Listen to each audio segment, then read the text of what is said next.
had a man message me, a man emailed me saying that he was going to kill himself. I get about 10,000 emails a week. I don't answer all of them, but I answer some of them. This guy, his email was so short that I believed it. Subject was, I'm going to kill myself. And the thing is, I know you won't reply. I'm going to kill myself. I don't know what to do. That was the email. And I sat there and said, listen, my friend, I get a lot of emails. I don't know how serious you are. I want you to make me a promise. I'm going to guess that you're not in the best physical condition you could be in. I want you to make me a promise that you're gonna get a six-pack first, and send me a picture of you with a six-pack. If you still feel like killing yourself after that, I don't know you, I can't tell you what to do, but I want you to get a six-pack first. Email me back, we start going back and forth, etc., etc. I convinced him to get the gym and said, get a six-pack, see how you feel. If you still feel like killing yourself, then I'm not telling you to kill yourself, I'm telling you that's what I would recommend. Start training. By the time he started sending me physique updates of him in a better condition, he started sending me huge emails of apology and thank you, saying you saved my life. I can't believe I was thinking of killing myself. You can't believe he changed. If that man would have emailed Logan Paul, would Logan Paul have given a fuck? He would have ignored the guy. You think he answers a single fucking email? He doesn't give a shit. All these fucking media figures, all these people who are good for the system, who are dancing on the devil and fucking sitting here talking about dangerous rhetoric and all the other bullshit. You think they'd fucking answer an email? They don't give a solitary fuck about the young men of the world. They would have left that man to die. And even if they would reply to him, what advice would they give? Go take antidepressants and watch my YouTube. They have no value to give a guy because they've never had a life of actual genuine struggle. I'm out here genuinely saving lives, genuinely saying to men, the world you now live in is so competitive that if you're not a competitive male, you're going to be perma-depressed. You don't have a mental disease. You're just in a competitive environment and you are losing. You need to become a competitive person. There's no easy way. It's gonna be hard, it's gonna suck, but if you get to Talk G, the name, if you get there, it's a life worth living. That's what I'm saying. And then millions of young men are going, wow, he's showing that you can be born from nothing, single parent on a fucking council estate in the worst town in England, be stabbed, come from nothing, and survive and end up with a multi-millionaire. Maybe I can do it if I work hard and I'm diligent and I try hard and I'm really giving hope to the world. And then they delete me. Then they put up a new thing about men's mental health, saying which pill they should take. And then they put James Charles for him on the algorithm. This shit's evil. It's genuinely criminal. I am nothing but a positive force for the world. And this is what I was talking earlier about the hero's arc and the redemption, because I think that inside of human consciousness, people are very, very familiar with the idea of the arc of a villain turning into a hero. It's in the Bible, it's in every superhero movie. The guy starts off bad, he's crazy, he's too bad, we don't want him, he's a maverick, he can't control him, blah, blah, blah. Towards the end, you're like, where's Batman? Where's Batman at? And it's gonna take a matter of time before people realize, you know what, Tate was actually a good force for the youth. Perhaps he needs to correct his message, perhaps he needs to take his newfound fame on board and change the way he says certain things. Agree, I'm not infallible as an individual.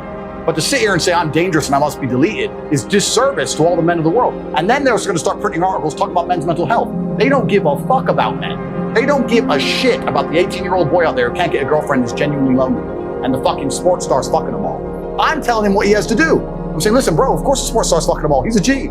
You ain't shit. If you were a chick, would you choose you? Because I fucking wouldn't. So whose fault is that? The best thing about being a man is you get to build your character from the ground up. You're not born with any value. You're born as a blank slate. I decided I wanted to be a big toting, kickboxing, Bugatti driving fucking bad boy. I did it all myself. You get to choose you want to be a musician and be sensitive and play guitar and get them that and be important that way. You get to choose you want to go get in the cage and kick the fuck out of somebody. You get to choose to be anything you want, but you have to go and do it. It's going to be difficult because it's competitive. But that's the beauty of being a man, the blank slate. And I inspire men to look at themselves as a blank slate and go, you know what? I ain't shit now, but I can become anything I want. How could I possibly give up on myself? And then they delete me. And then they say we care about men's mental health. They don't give a fuck. They're lying. We know what to do. We don't need Angie Huberman to tell us what to do. We know what to do. Every one of us. That's why he flipped it so fast. Because he knew what to do. He didn't go by your exact protocol. He didn't go by the exact, no. He knew exactly what to do. And you just saying some shit to him, it woke something up. He knew what to do. And that's the thing that people need to get that. You know what to do, why aren't you doing it? And I'm talking about myself now, you know, those modes of just kind of powerful than you. Something has to get you out of bed. And you have to create it. It has to be false. Because you're not it.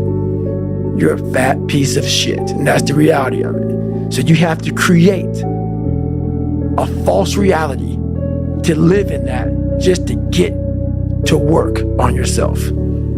That's the reality. We idolize so many people, and we want to be them. We want to be someone else. And in doing that, you lose all the potential of who you are. You mimic, you be them, you are them, you become them, and you lose you. Get back to fucking work. It's time to get back to work. Stop hearing yourself talk. Get off the podcast. Don't be on social media too much. Cut out all the fucking noise. Get back to the fucking mental lab, because that's where the knowledge came from. This isn't a hack. Tandem machine here. There you go. Nobody works like David in this house. 13, come on.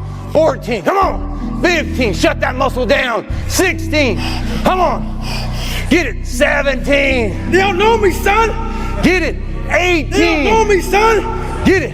19. They don't know me, son. Yeah. 20, you got They some don't know more me, in son. you. 21, yeah, get it again. Come on, we want to see it. Good, 22. Who's gonna carry the boats and the logs? That's you, buddy. Come on, 23. Come on, 24. One more, David. Who's One more. gonna carry the boats? You're gonna do it. You're gonna do it. You're gonna do it. You did it. Yeah. Who's gonna carry the fucking boats? No, or something like that for them to change. Yeah, near death. Yeah, something. No, none of that. I wanted to figure out, is there more to this horrible feeling of feeling like a loser? Can I change this? And once you figure out I have the ability, not through your mom or your dad or through a special school, through you. You have the ability to change this. That's what makes it so mad. Once people put this title on me, you now give yourself a get out of jail free card and say, oh, he's just crazy, he's special, he's unique, he's this and that. You just saved yourself. From not having to do the From work. not having to do the work. Yeah.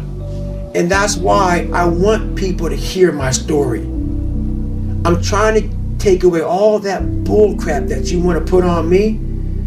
I'm trying to make you suffer up here to know what, my God, man, he really had a hard way to go. Wow. There was nothing special about him. He wasn't talented. He wasn't gifted. He wasn't nothing. He wasn't nothing, and he made it. I want everybody to feel uncomfortable around me. That's it. Because I want you to go home and think about yourself. Yeah. Think about yourself, man, because you're leaving so much on the table for the possibilities of what you can be. Depressed is real. But the idea that depression as a disease will strike your mind from the sky, no matter how good your life is, and there's nothing you can do about it, is not real. You feel depressed because you're reacting to your situation. The reason jail is a punishment is because you're depressed in jail.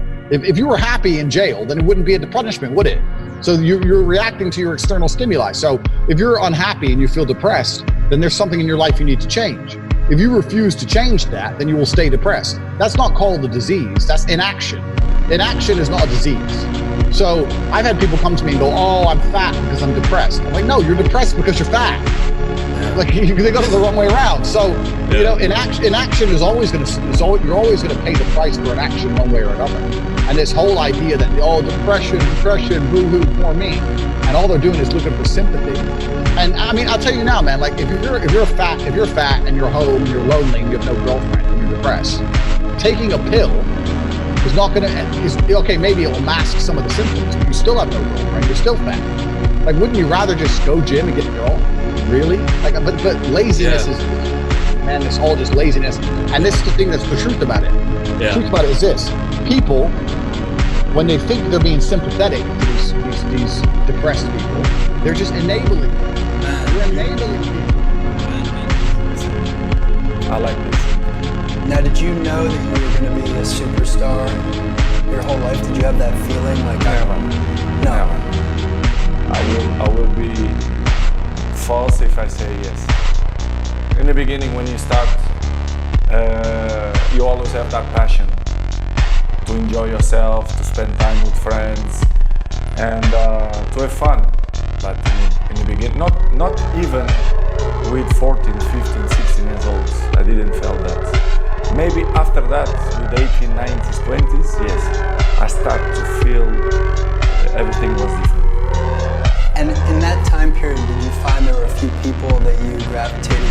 that gave you that sort of motivation to say, okay, I can do this?